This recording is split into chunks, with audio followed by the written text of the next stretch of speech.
Learn English through Stories H25 PDF. Adapted and modified by Kulwant Singh Sandhu. Contents: Adventures of Faluda, 1. Trouble in Gangtok, 4. 2. Grammar page, verb plus preposition to. Trouble in Gangtok.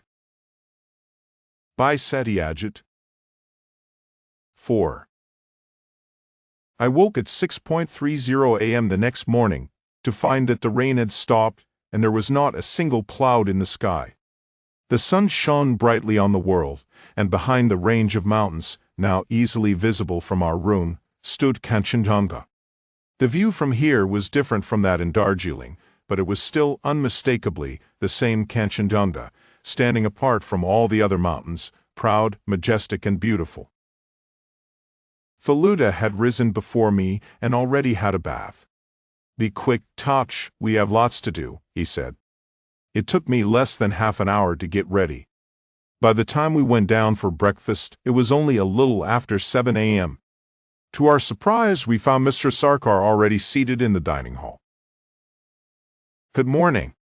So you're an early riser too," Faluda greeted him. Mr. Sarkar smiled, but seemed oddly preoccupied, even somewhat nervous. Did you sleep well?" we asked. "Not too badly." "Why, what's the matter?" Mr. Sarkar glanced around briefly before taking out a crumpled yellow piece of paper from his pocket. Then he handed it over to Faluda and said, "What do you make of this?" Faluda spread it out. There were some strange letters written with black ink. "It looks like a Tibetan word. Where did you get it?" "Last night, dead of night, someone threw it into my room." "What?" My heart gave a sudden lurch.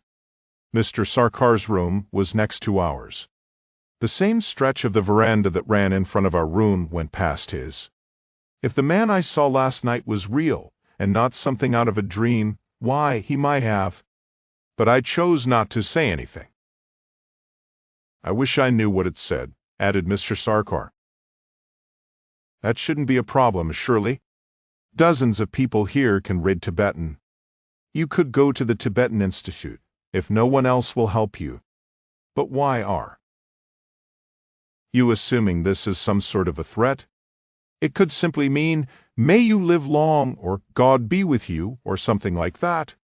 Is there a specific reason to think this is a warning or a threat?" Mr. Sarkar gave a little start, then smiled and said, No, certainly not. I do nothing but mind my own business. Why should anyone threaten me? But then again, why should anyone send me their good wishes? Purely out of the blue like this?" Faluda called a waiter and ordered breakfast. "Stop worrying.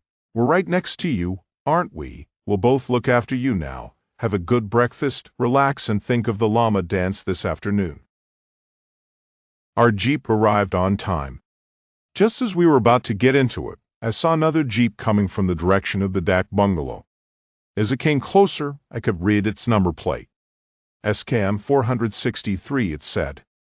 Why did it seem familiar? Oh, of course, this was the new jeep that Mr. Shilvankar's driver was now driving. I caught a glimpse of the blue jacket the driver was wearing, and then, to my utter surprise, I saw Mr. Bose sitting in the passenger's seat. He stopped his jeep at the side of ours. "I was waiting for information from the army," he told us, leaning out. "All that rain last night made me wonder if the roads were all right." "And are they?" "Yes, thank God. If they weren't, I'd have had to go via Kalimpong." "Didn't Mr. Shilvankar use the same driver?" Mr. Bose laughed. "I can see you've started making inquiries already, but yes, you're right, I chose him deliberately, partly because his jeep is new and partly because lightning doesn't strike the same place twice, does it? Anyway, goodbye again." He drove off and soon disappeared. We climbed into our own jeep. The driver knew where he was supposed to take us, so we were off without wasting another minute. I glanced up as we approached the Dak bungalow to see if I could see Helmut, but there was no one in sight. There was a slope to our left, leading to another street lined by buildings. One of them looked like a school, for there was an open square ground in front of it with 2 tiny goalposts. A little later, we reached a crossing where 4 roads met. We drove straight ahead and soon came across a large sign that said, North Sikkim Highway. Faluda had been humming under his breath. Now he broke off and asked the driver, "How far has this road gone?" "Up to Chuntham, sir. Then it splits into 2. One goes to Lashin and the other to Lachin." I had heard of both these places. They were both at a height of nearly 9,000 feet and reported to be very beautiful. "Is it a good road?" "Yes, sir, but it gets damaged sometimes after heavy rain." The few buildings that could be seen by the road soon disappeared altogether. We were now well out of the town, making our way through hills. Looking down at the valley below, I could only see maize fields. It seemed as though someone had cut steps in the hillside to plant the maize. It looked most attractive. After driving in silence for another 10 kilometers, our driver slowed down suddenly and said, "Here's the spot. This is where the accident took place." He parked the Jeep on one side and we got out. The place was remarkably quiet. I could hear nothing but the faint chirping of a bird and the gurgling of a small river in the far distance. On our left was a slope. The hill rose almost in a straight line on our right. It was from the top of this hill that the boulder had fallen. Pieces of it were still strewn about. The thought of the accident suddenly made me feel a little sick. Faluda, in the meantime, had finished taking a few quick photos. Then he passed his camera to me and walked over to the edge of the road on the left. "It may be possible to climb down this slope if I go very carefully. Wait for me. I shouldn't take more than 15 minutes, he said. Before I could say or do anything to stop him, he had stepped off the road and was climbing down the slope, clutching at plants, bushes and rocks, whistling nonchalantly. But the sound of his whistling faded gradually, and in just a few minutes there was silence once more. Unable to contain myself, I moved towards the edge of the road and took a quick look. What I saw made me give an involuntary gasp. I could see Faluda, but he had climbed such a distance already that his figure looked like that of a tiny doll. "Yes, he's found the right spot," said the driver, joining me. "That's where the Jeep had fallen." Exactly 15 minutes later, I heard Faluda climbing up, once again clutching and grasping whatever he could lay his hands on. When he came closer, I stretched an arm and helped him heave himself up on the road. "What did you find, Faluda?" "Just some nuts and bolts and broken parts of a vehicle. No Yamantak." This did not surprise me. "Did you find nothing else?" I asked. In reply, Faluda took out a small object from his pocket. It was a white shirt button, possibly made of plastic. Faluda put it away and made his way to the hill that rose high on the other side of the road. I heard him mutter rocks and boulders," a couple of times. Then he raised his voice and said, "Felumitter must now turn into Tenzing." "What do you mean? Why Tenzing?" "Hey Faluda, wait for me." This time I was determined not to be left behind. The hill that had looked pretty daunting at first turned out to have little clefts and hollows one could use as footholds. "All right, you go before me," Faluda said. I knew he wanted to be right behind me so that he could reach out and catch me if I slipped and fell. Luckily, that did not happen. A few minutes later, I heard Faluda say, "Stop." We had reached a place that was almost flat. I decided to sit on a small rock and rest for a while. Faluda began pacing, examining the ground carefully. I paid no attention until he stopped and said, This is where that boulder must have slipped from. Look at those bushes over there and that small fern. See how they've been crushed?" "How big do you think it was?" "You saw the pieces, didn't you? It need not have been very big. A rock the size of a Dobai's bundle would be enough to kill if it fell from such a height." "Really? Yes, it's a matter of momentum, you see. Mass into velocity. If you stood at the bottom of Chap Minor and someone threw a pebble aimed at your head from its top, you might end up with a fractured skull. Haven't you noticed when you play cricket that the higher the cricket ball is thrown in the air, the more difficult and painful it is for a fielder to catch it? Yes, I see what you mean.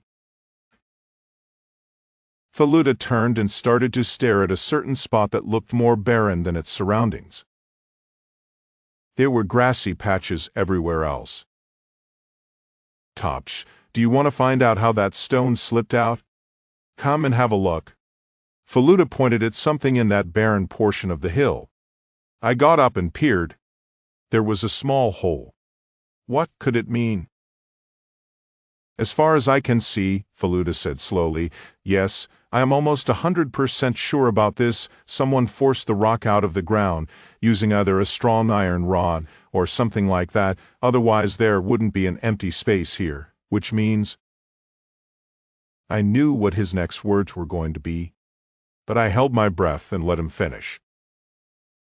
Which means the accident that took Mr. Shelvenkar's life was caused by man, not nature. Someone killed him, someone incredibly cruel and clever. 2. Grammar page. Verb plus prepositions 2. Verb plus at look slash stare slash glance at. Have a look slash take a look at. Why are you looking at me like that? Laugh at. I look stupid with this haircut. Everybody will laugh at me. Aim slash point something at. Shoot slash fire a gun at. Don't point that knife at me. It's dangerous. We saw someone with a gun shooting at birds, but he didn't hit any. Written, she has not replied to my question. Spoken, she hasn't answered my question. Exercise, complete the sentences. Use these verbs plus the correct preposition. Explain, laugh, listen, look, point, reply, speak. Throw. 1. I look stupid with this haircut. Everybody will. Me too, I don't understand this. Can you, it, me? 3. We live in the same building, but we've never one another. 4. Be careful with those scissors. Don't. Them. Me. 5. You shouldn't directly. The sun. You'll damage your eyes. 6. Please. Me. I've got something important to tell you. 7. Don't. Stones. The birds. 8. If you don't want that sandwich, it. The birds. They'll eat it. 9. I tried to contact Tina, but she didn't. My emails. Answers, complete the sentences. Use these verbs plus the correct preposition. Explain, laugh, listen, look, point, reply, speak. Throw. 1. I look stupid with this haircut. Everybody will laugh at me too. I don't understand this. Can you explain it to me? 3. We live in the same building, but we've never spoken to one another. 4. Be careful with those scissors. Don't point them at me. 5. You shouldn't directly look at the sun. You'll damage your eyes. 6. Please listen to me. I've got something important to tell you. 7. Don't throw stones at the birds. 8. If you don't want that sandwich, throw it to the birds. They'll eat it. 9. I tried to contact Tina, but she didn't reply to my emails.